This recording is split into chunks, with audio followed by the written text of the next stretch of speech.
My name is Elaine Mercer, and I am 64 years old. At this stage in life, I had expected a quiet sort of peace. Morning walks, a well-worn armchair, a few close friends, and a sense that the hardest chapters were behind me. For the most part, life was simple, predictable, kind. I lived alone in a modest little house on the edge of Willow Creek, a place where neighbors still waved at one another, and where the grocery cashier knew me by name. I enjoyed the familiar rhythms, brewing tea before sunrise, tending to my quiet garden, and keeping a small watercolor station by the window for afternoons when the light felt soft enough to paint. But beneath those gentle routines was a truth I rarely said aloud. I had a complicated relationship with my two adult stepchildren, Mark and Jessica. Over the years, they'd made a habit of calling me a burden. Never to my face at first, but in whispers, in comments overheard on holidays, in sighs exchanged between them when I entered a room. It was always subtle, always coded in civility. Snide remarks tucked between smiles. Elaine complicates things. Elaine is fragile. Elaine is, well, a responsibility. Their father, my late husband David, had passed 6 years earlier. And though I had supported his children long before that, financially, emotionally, practically, they seemed to hold on to an unshakable view of me, an outsider. Temporary. Optional. Something to be tolerated out of obligation, nothing more. I tried not to dwell on it. It hurt, of course, but I am a woman who learned long ago that emotional wounds heal best when you don't pick at them. Still, something lingered in the shadows of our relationship, something I couldn't quite articulate. Attention. A vague threat. An unspoken agenda. I felt it most when the phone rang, and their names appeared on the caller ID. They never called unless they wanted something. Usually small things. A recipe of their father's, a document they needed from the old house, a question about estate matters long since settled. Each call was a reminder that I existed at the margins of their lives. But I kept my distance. I kept my dignity. I kept my peace. And then, one Friday morning in early spring, as I sat by the window preparing to water my violets, my phone rang. It was Jessica. Her tone, brisk and businesslike, immediately set something uneasy fluttering in my chest. She didn't waste time on greetings. "Elaine," she said, "we need to talk about something important." I felt a chill even before she continued. "It concerns money."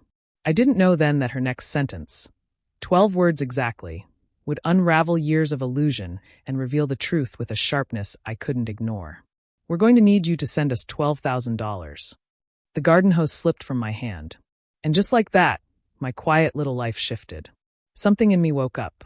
And I had no idea that this moment, their bold demand, would bring every past slight into unmistakable focus, and lead me straight toward the calmest, most calculated revenge I'd ever carry out. I steadied myself, pressing the phone tighter to my ear. Jessica spoke as though discussing the weather, not delivering a financial blow large enough to destabilize my retirement. $12,000, I repeated slowly, making sure I hadn't misheard. "Yes," she answered, with that clipped, polite certainty she uses when she expects compliance. "Mark and I talked about it. It's really the least you can do. The least I can do." I felt those words settle in my bones. I took a breath before responding. "And what exactly do you need $12,000 for?" There was a short pause, barely half a second, but it was enough to reveal that she had been ready for resistance. She launched into an explanation. "Well," she said, "we've been paying for Dad's storage unit for years. His old tools, documents, some furniture, stuff you never bothered to retrieve. It's costing us a fortune, and we think it's fair that you cover the costs now. Retroactively. Retroactively. Meaning, pay for years of fees I didn't even know existed." My stomach tightened. "Jessica, I didn't know there was a storage unit. David never mentioned one to me." Another pause. Longer this time. "Well, it's not our fault you weren't involved," she said. "The bills were always in Dad's name. When he passed, everything defaulted to us. And honestly, we've had to carry this burden long enough." There it was again. That word. Burden. My jaw clenched before I could stop it. "You're telling me you want $12,000 for a storage unit I was never told about? And you never once asked if I wanted any of the items inside?" Jessica's tone sharpened. "Elaine, please don't make this dramatic. It's just money. And it's your responsibility to settle what Dad left behind. It's just money. Only people who have always had enough say things like that." I swallowed hard. "Why now? After all this time?" That was when she exhaled, the way one does when a truth becomes inconvenient to hide. Because, she said, we're emptying the unit. We need to pay off the balance before we can access the rest of the items. And some of those items might belong to you. So if you want anything of Dad's, you'll need to contribute. The audacity took my breath away. They weren't offering me access. They were holding it hostage. My voice softened, not with weakness, but with a clarity they didn't expect. You want me to pay $12,000 to see my own husband's belongings. If you want them, she said. Yes. Something inside me clicked, the way a lock catches when you finally find the right angle. The years of whispered insults, the small manipulations, the guilt-tripping, the boundary-pushing, the way they always treated me as if I were some obligation they never signed up for. Suddenly it all aligned. This wasn't about a storage unit, or money, or bills. This was about leverage, about control, about rewriting history to paint themselves as long-suffering victims and me as the inconvenient leftover. I felt a surprising calm wash over me. I'll think about it, I said. Jessica sounded pleased, almost smug. Great. Let us know by Sunday. When the call ended, I didn't move. I didn't cry. I didn't panic. Instead, I felt something very old and very steady awaken inside me. A careful woman. A patient woman. A woman who has learned that truth is the sharpest blade. When I was younger, I thought family was something that naturally sorted itself out with time and kindness. I believed that if I loved enough, served enough, gave enough, I would be accepted. Life, however, taught me a different lesson. I met David when I was 48. A widower with 2 grown children, he came with a tender sadness around his eyes and a slow, thoughtful laugh that made me feel safe. We married less than a year later. Mark and Jessica never warmed to me. They were polite but distant. Their mother had passed a decade before I arrived, and though I never tried to replace her, I think they viewed me as an intrusion into a sacred space. At holidays, I was always the last one included in conversations, the first one asked to take photos instead of being in them. They accepted gifts easily, but affection reluctantly. Still, David loved them deeply, and I loved him, so I chose peace over pride. That was the compromise of our home. When he died after a short illness, the children's distance hardened into something more pointed. They handled the funeral decisions, rarely consulting me, speaking in hushed conferences with a funeral director who kept glancing at me with a sympathetic smile. They approached grief as a closed circle, and I was outside the line. In the weeks that followed, they arrived at the house repeatedly, sifting through David's belongings with an efficiency that startled me. I was still numb, still trying to remember how to breathe in a world where he wasn't alive. They moved quickly, boxing what they wanted, donating what they didn't, barely asking me for input. I assumed everything they removed from the house had found homes with them. Only now, 6 years later, did I learn there had been a storage unit. One I had never seen, never heard of, never had a key to. What else had they kept? What had they chosen to hide? And why? That night, I pulled out old documents, files David kept in a small fireproof safe. He was an organized man, meticulous with paperwork. Medical records, tax returns, insurance policies, deeds, receipts. I combed through them slowly, looking for any mention of a storage facility. I found none, but something else caught my eye. A folder labeled estate planning. Inside was a series of notes David had written to himself. Among them, speak to Elaine about the workshop, decide what to keep. Tools, offer to kids, but Elaine may want some. And photos, don't forget to show her the box from Mom's attic. I felt the breath leave my chest. He had intended to include me. He had intended to share those things. He had wanted me to have a say, but he hadn't gotten the chance.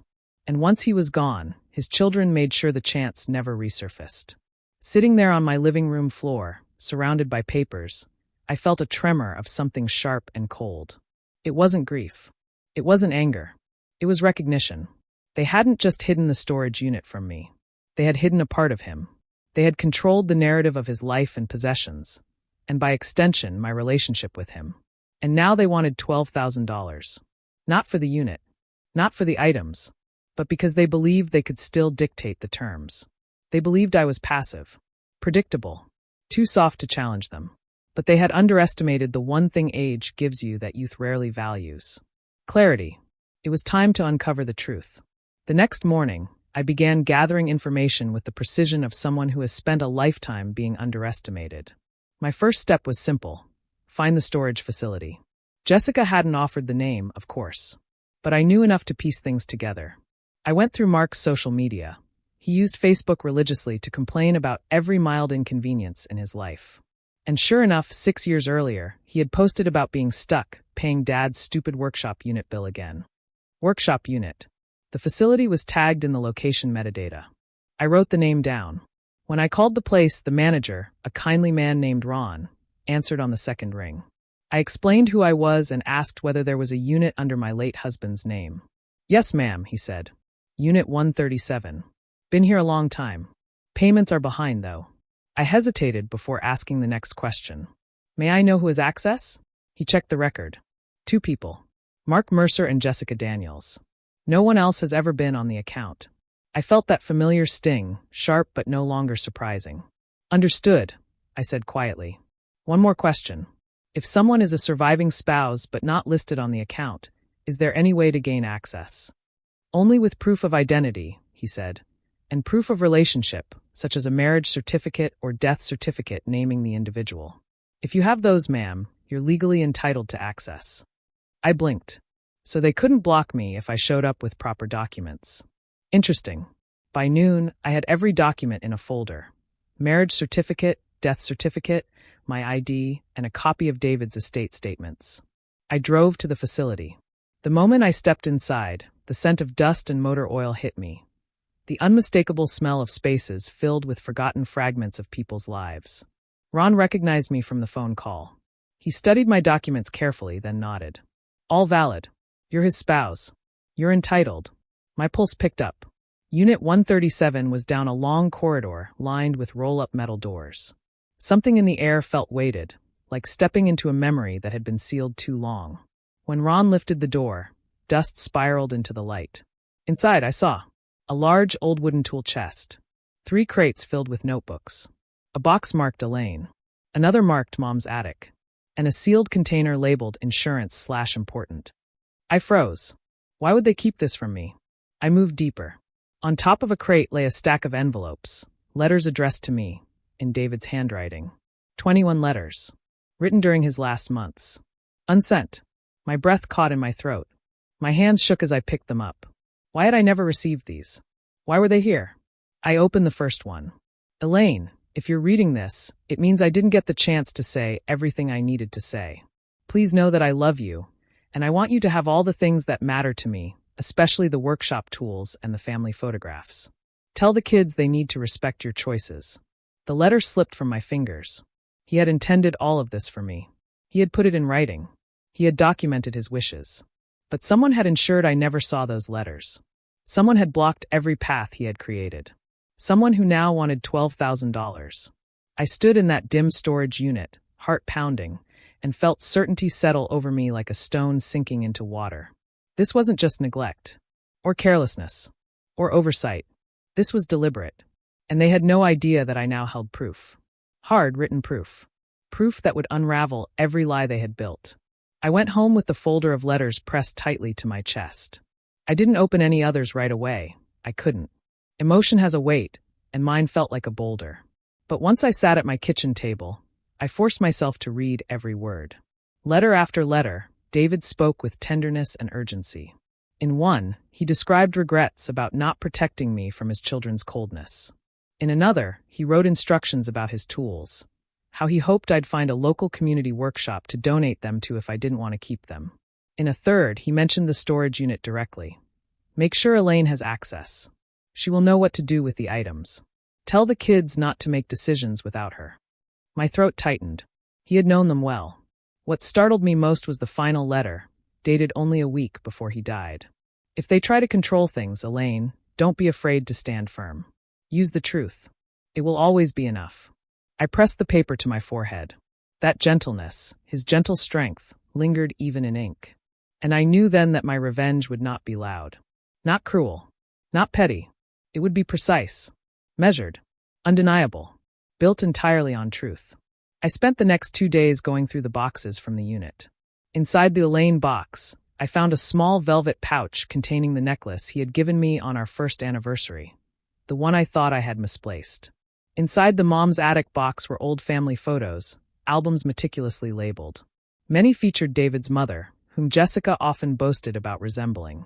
These photographs had sentimental and possibly financial value, and the children had hidden them. But the most damning discovery was in the sealed container labeled insurance/important. Inside was a copy of David's updated will. A version I had never seen. A version the children had clearly never disclosed. It stated plainly, "I leave my personal workshop tools, my letters, all personal notes, and all boxed family items to my wife, Elaine Mercer." The storage unit contained every one of those items. The children had held all of it hostage. Illegally. I felt something inside me settle. The kind of calm that comes when the fog finally lifts and you can see the entire landscape for what it is. They weren't just manipulative. They weren't just entitled. They had violated David's wishes. And they had violated the law. I spent the next day documenting everything with photographs, time-stamped notes, and copies of the letters. When I finished, I made myself a cup of tea and sat by the window as I always did. But I felt different. No longer the outsider. No longer the burden. No longer the woman pushed to the margins. I held the truth, and truth reshapes power.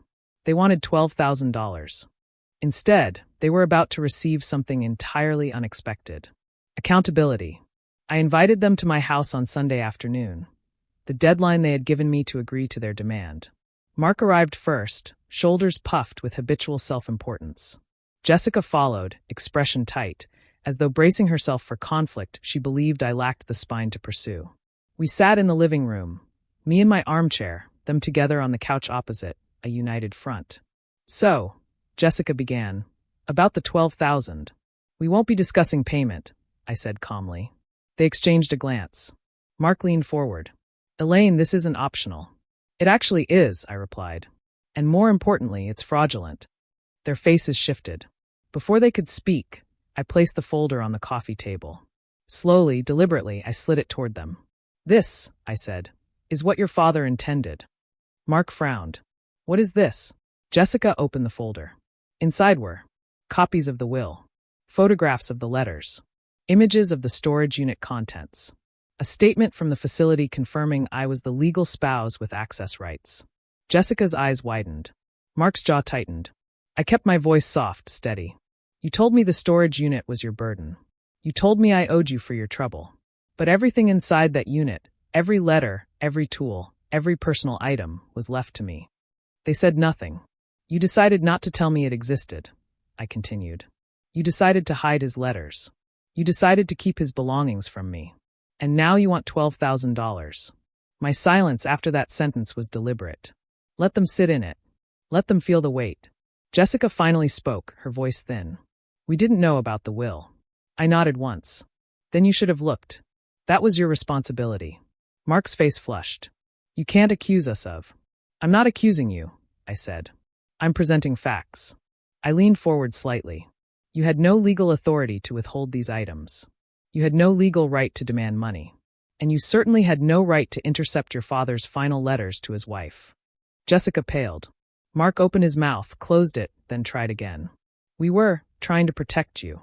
I tilted my head. "From what?" "Your father's words." Jessica's voice cracked. "We didn't think you'd handle it well. He was sentimental. You'd get attached to things. We thought it would be simpler." Simpler. There it was again. That selfish brand of logic that erases everyone but themselves. I kept my tone even. "You don't get to decide what I can handle.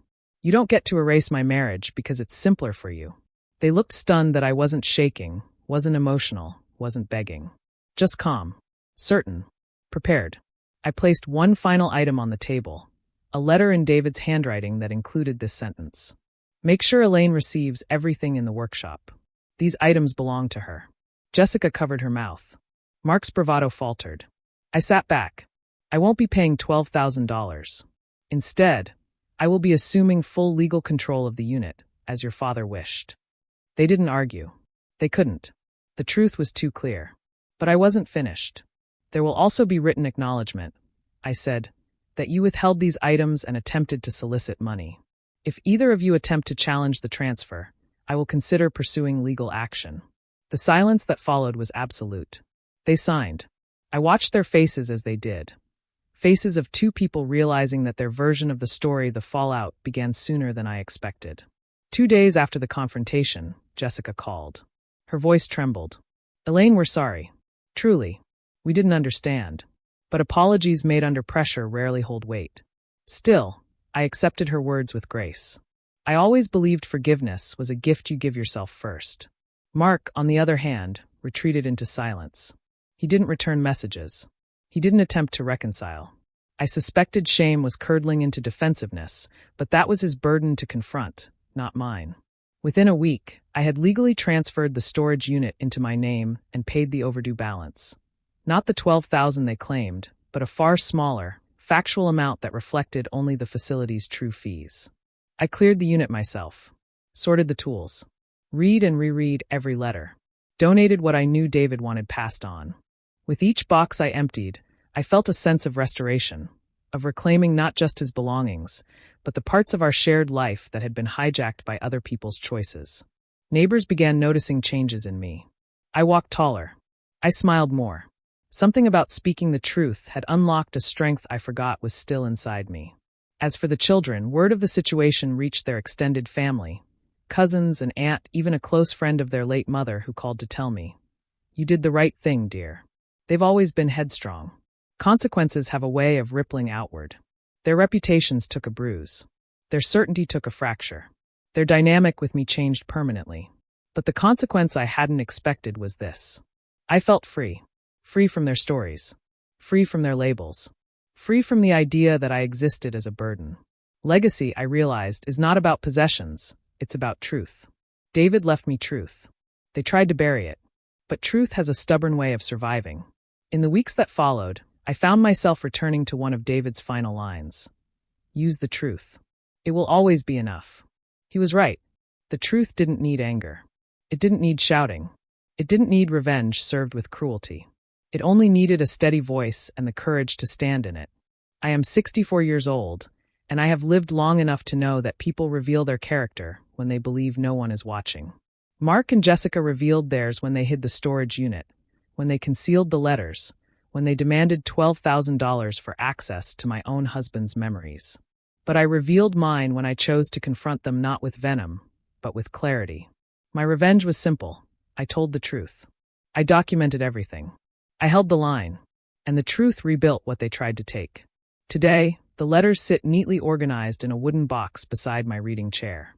Sometimes I take one out and read it slowly, savoring David's handwriting, his voice, his tenderness preserved in ink. The necklace he gave me rests against my heart. The photos from his mother's attic hang on my hallway wall. His tools have been donated to a local workshop that teaches young adults how to build, repair, and create. Every one of those things carries his warmth. And every one of those things was almost lost. I share this story for anyone who has ever been dismissed, sidelined, or labeled a burden by people who should have known better. You are not a burden. You are not invisible. And you are not powerless. Truth is power. Documentation is protection. Calm is a strategy. And dignity is its own form of justice. If you've stayed with me through this story, I'd love to hear from you. Have you ever discovered the truth behind someone else's manipulation? How did it change you? Your stories matter. Your voice matters. And sometimes the quietest revenge is simply refusing to let someone rewrite your truth.